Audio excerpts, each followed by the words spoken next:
G'day guys, welcome back to SuperCoach with DR. Hope that you're all going well. For today's video, we're going to take a very quick look at some options to bring in for Patrick Dangerfield. As we know, Danger's done a naughty, got himself suspended for 3 weeks, and I'm going to take a look at 3 defensive options, 3 midfield options, and 3 forward options. You'll notice that the background's a little bit different. I am at school, just finished my yard duty, it's recess time, so I've got about 5 to 10 minutes to quickly put this together. So I've just realised I'm wearing my sunnies and my yard duty jacket as well, but too late for that. We'll get a move on. So why am I giving you 3 defensive options? Well, many of us have someone like a Jordan Clark, a Rory Laird down back that we can swing into our midfields. And we all know that the defenders are looking to be scoring pretty well this year. So 3 defenders I'd take a quick look at.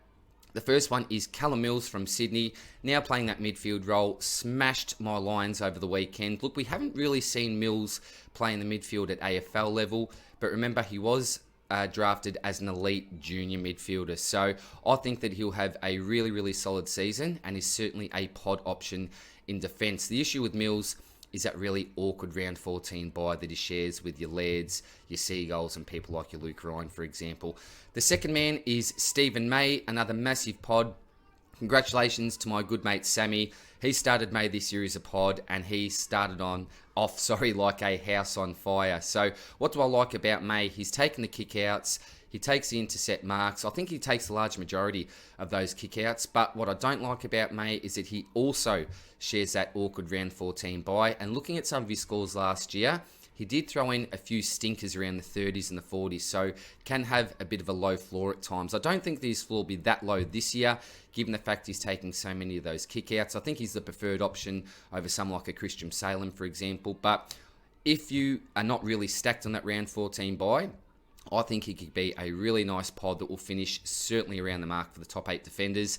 And the third man is Zach Williams. So you all know that I was really keen on Zach Williams before the start of the season. Obviously got suspended, so I couldn't start him because I'm focusing on overall position rather than just leagues. But with Williams, certainly a risk. We've talked about all the risks during the preseason, but his price point, I think, is really friendly. You're saving about 150k if you're going down to Williams, and then you can use that in other areas of your ground if you need to. So with Williams, I think he's got a pretty good buy in regards to defenders. So who would I go out of the lot? I'd probably be going with Mills if you're not stacked with that round 14 bye.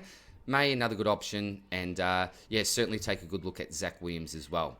Now onto the midfield. 3 options again for the midfield. The first man, I think this is an ultra safe option. You will need 50k up your sleeve though, and that is Jack Macrae. I was pretty worried about Macrae pre-season. You know, what's going to happen this dog's midfield when Adam Treloar comes in? That was a huge discussion in the SuperCoach community. And look, it's only been 1 game, but I think he's got a pretty clearly defined role. He will not be affected whatsoever. A good inside game, a great outside game as well. Jack Macrae, super selection in my opinion. The second man is Titch. So I would have certainly 100% started with Titch if he had had a decent pre-season, but I certainly had some concerns around that shoulder. The fact that he really had limited minutes during that pre-season as well, but he looks great, doesn't he? 17 disposals in 1 quarter. That's a little bit concerning for me because he was obviously a little bit quieter for the other 3 quarters, but this is a man that can get 35, 40 touches in his sleep. He's a relative pod at the moment. I think he will be a pretty popular option to bring in for Dangerfield, so I expect his ownership to be probably around the 15% mark by the start of round 2. And the third man, and this is a man that I was really looking to start myself, is Sammy Walsh. So one of those real uber breakout contenders. Why do I love Walsh? Well, again, a great outside game. He's now playing inside. A little bit concerning maybe when Zach Williams comes back. Does he maybe lose a couple of those CBAs? I'm not too sure, but even if that is the case, he can still kill them on the wing. Again, someone that finds appeal at ease. We know what his junior numbers are like. He'll only get better and better as the years go on, Sammy Walsh. So for me, I probably like Walsh the best for my team in regards to his price point, I suppose. But what doesn't work for my team is his buy. So he shares that buy with Neil and Zeret. So for me, I'm going to have 3 out of my 4 top midfielders unavailable during that round 13 buy. So I'm probably looking at Titch. I don't have the money to go up to Macrae. But I'm still a little bit concerned about Titch with his body. But he's probably the safest option in my personal case here, given the fact that he's had a great history. His body looks pretty good at the moment, and he's got the best buy. Originally, I was looking at him as an upgrade target after the first buy, and I still think that's a really good idea, but I think he's going to be pretty hard to pass up on Titch. And for 3 forward options, these ones are going to be pretty obvious, I think. Dusty Martin, Josh Dunkley, and Jack Zeeble. So, Dusty, we know how he started off, like an absolute house on fire. If you selected him over Dangerfield, then you've saved yourself 50, 60 odd K, and you're ahead about 70 points, and you're ahead on a trade as well. So congratulations if you chose Dusty over Danger, unlike me.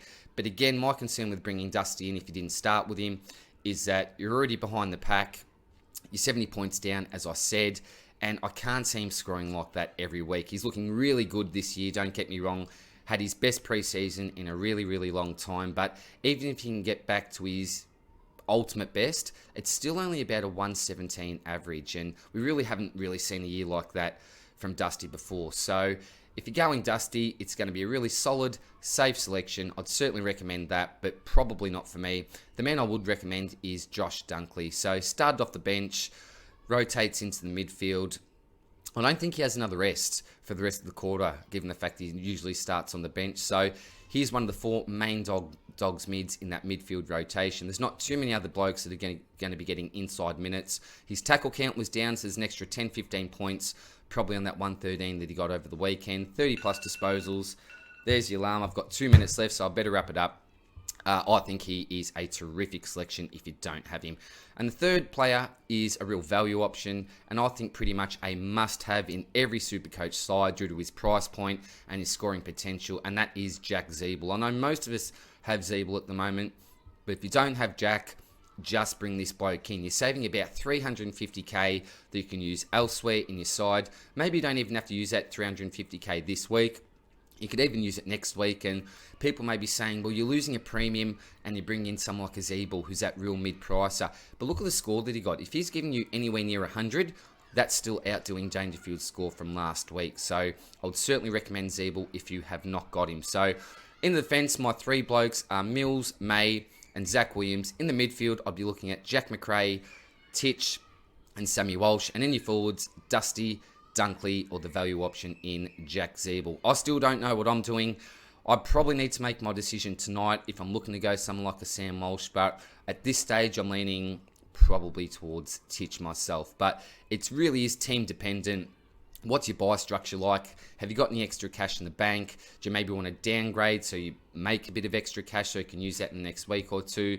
Yeah, completely up to you. You're all in different situations at the moment. So I will leave it there, guys. I'm about to start class again. Take care, and I'll see you soon in the next one. Good luck with the decision. Bye.